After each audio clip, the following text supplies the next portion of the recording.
Administrata e presidentit amerikan Donald Trump lëshoi një licencë të përkohshme që i lejon vendet të blejnë naftën ruse që ndodhet e bllokuar në det. Këtë vendim, sekretari i thesarit Scott Bessent e ka quajtur hap për të stabilizuar tregjet globale. Ky veprim është kritikuar nga presidenti i Këshillit Evropian Antonio Costa. Vendimi i anshëm i Shteteve të Bashkuara për të hequr sanksionet mbi eksportet e naftës ruse është shumë shqetësues pasi ndikon në sigurinë europiane. Rritja e presionit ekonomik mbi Rusinë është vendimtare që ajo të pranojë një negociatë serioze për një paqe të drejtë dhe të qëndrueshme.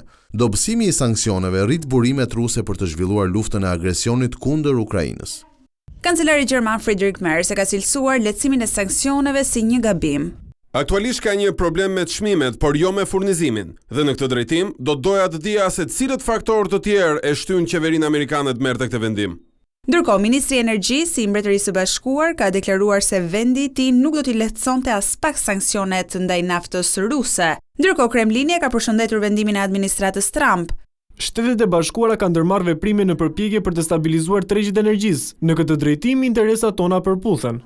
Çmimi i naftës u rrit përsëri në mbi $100 për fuqi si rezultati i konfliktit vazhdueshëm, duke përfshirë kërcënimet ndaj transportit detar në ngushticën e Hormuzit, kanali më i ngarkuar i transportit të naftës në botë.